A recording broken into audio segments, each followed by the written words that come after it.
Shalom adik-adik semuanya, puji nama Tuhan ya kalau pada pagi hari ini kita masih bisa berjumpa lagi sekalipun dari rumah kita masing-masing. Adik-adik semuanya tetap semangat ya, jangan jemu-jemu untuk beribadah.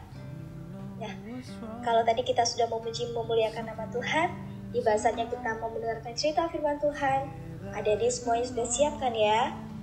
Yuk, kita buka telinga kita membuka hati kita juga mau buka pikiran kita, supaya kita fokus mendengarkan cerita firman Tuhan. Oke? Cerita firman Tuhan pada pagi hari ini diambil dari 1 Raja-Raja pasal 3, yaitu tentang doa Salomo memohon hikmat. Apakah kalian sudah pernah mendengar kisah tentang Raja Salomo? Siapa sih Raja Salomo ini?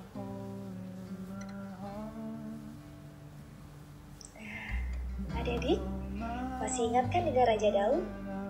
Ya, Daud ini awalnya adalah pengembala kambing domba adik-adik. Lalu dipilih dan diurapi Tuhan untuk menjadi raja. Daud ini memiliki anak yang bernama Salomo. Oleh Tuhan, ia dikatakan sebagai pengganti Raja Daud yang akan membangun bait Allah bagi Tuhan. Nah, kemudian Raja Salomo menggantikan Daud menjadi raja atas bangsa Israel. Suatu waktu Tuhan menampakkan dirinya kepada Salomo melalui mimpi. Nah, adik-adik di rumah pernah juga kan bermimpi? Ya, sama dengan Kayeti juga pernah bermimpi. Ada yang pernah bermimpi indah, atau mungkin ada juga yang pernah bermimpi kurang menyenangkan. Ya kan? Tapi tentu saja kali ini Raja Salomo bermimpi yang indah adik-adik. Kenapa? Karena dalam mimpinya Raja Salomo bertemu dengan Tuhan, dan Tuhan berkata kepada Salomo, mintalah apa saja yang hendak kuberikan kepadamu.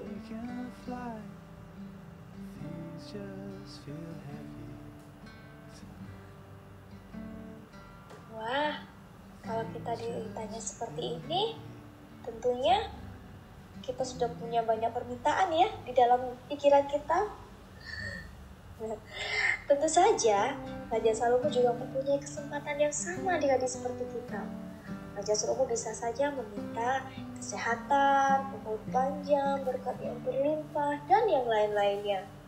Tetapi Raja Salomo tidak meminta itu adik-adik sama Tuhan. Raja Salomo cuma minta hikmat kebijaksanaan dari Tuhan. Apa sih hikmat kebijaksanaan itu? Yuk, kita baca yuk hikmat kebijaksanaan itu yuk. Kita baca ya, sama-sama ya. 1, 2, 3. Hikmat kebijaksanaan adalah kemampuan untuk menimbang, memilih mana yang baik dan yang jahat. Sekali lagi ya, kita baca ya. 1, 2, 3. Hikmat kebijaksanaan adalah kemampuan untuk menimbang, memilih mana yang baik dan yang jahat. Terdapat di ayat 9 dari 1 Raja-Raja pasal 3 ini ya adik-adik. Tuhan memberkati Raja Salomo dengan hikmat dan kebijaksanaan adik-adik. Ternyata gak hanya itu saja yang Tuhan berikan kepada Raja Salomo. Raja Salomo juga mendapatkan kekayaan dan kemuliaan. Ada di ayat 13 ya, kekayaan dan kemuliaan. Tapi suatu waktu hikmat yang diberikan Allah akhirnya harus dibuktikan adik-adik. Suatu hari di hadapan Salomo datang 2 orang ibu. Ibu yang satu menangis dan mengatakan kepada Raja Salomo, Raja, kami sama-sama melahirkan anak. Lalu pada hari ketiga dia ketiduran dan bayinya ketindihan sehingga mati. Tapi ia bangun tengah malam lalu mengambil bayiku. Kemudian ibu yang lain berkata, bukan, anakmu lah yang mati, bukan anakku. Kedua ibu itu bertengkar memperebutkan bayi tersebut. Kalau kamu jadi Salomo, kira-kira kamu akan bagaimana ya? Ya, benar. Minta hikmat, kebijaksanaan, kepintaran dari Tuhan untuk memutus suatu perkara.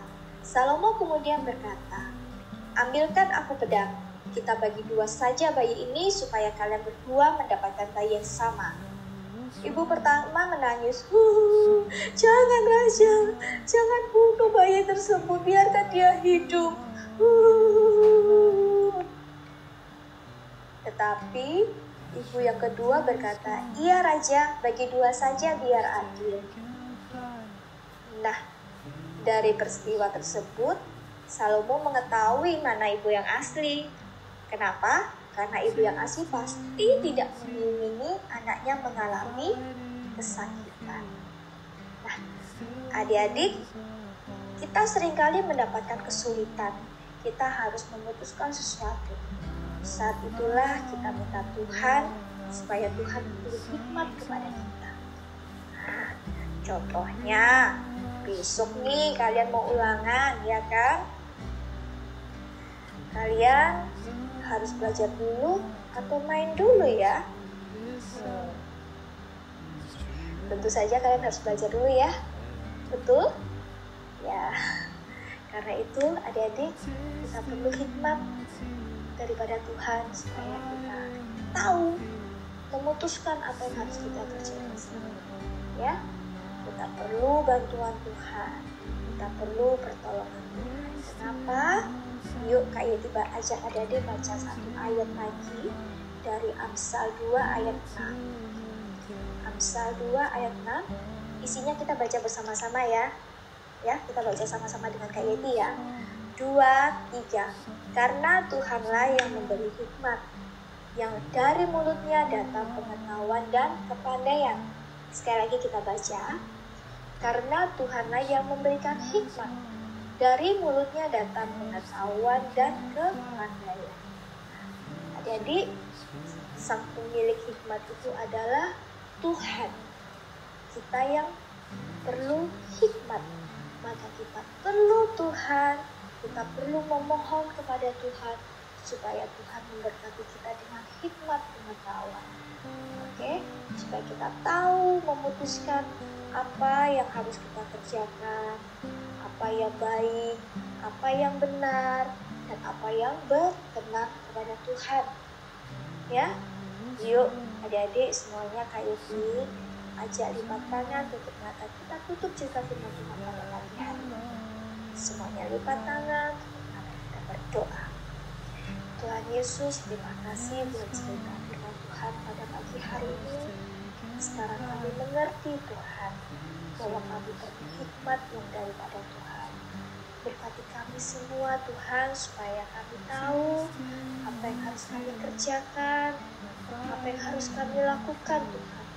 Supaya hidup kami ini boleh sungguh berkenan dan menyenangkan hati Tuhan. Berkati setiap kami Tuhan dengan hikmat, pengetahuan, kebijaksanaan. Mampukan kami untuk melakukannya di dalam kehidupan kami sehari-hari. Dimanapun kami berada Tuhan, baik di rumah, di sekolah, di gereja, dan dimanapun kami semua berada Tuhan. Mampukan kami untuk melakukannya. Terima kasih Tuhan, terima kasih buat cerita firman Tuhan pada pagi hari ini. Dan kami juga mau berdoa buat bangsa dan negara kami Tuhan. Kami terus berdoa Tuhan, pulihkan Tuhan dari wabah virus corona ini. Kalau Tuhan berkenan menyudahinya Tuhan, kami sungguh rindu untuk dapat beribadah kembali di gereja bersama dengan teman-teman kami yang lain Tuhan, bersuka cita memuji dan memuliakan nama Tuhan, berjumpa dengan teman-teman kami satu dengan yang lain Tuhan. Berkati Tuhan hingga pada waktunya semuanya Indonesia dapat pulih kembali seperti sedia kala Tuhan. Kami ingin beraktivitas dengan normal, bisa bersekolah di sekolah, bisa kembali beribadah di gereja, dan dapat melakukan aktivitas kami semua dengan normal Tuhan. Kami berdoa dan kami serahkan doa kami ini hanya di dalam nama Tuhan kami, yaitu Tuhan Yesus Kristus. Haleluya. Amin. Selamat hari Minggu ya adik-adik semuanya. Tuhan Yesus memberkati kalian semua.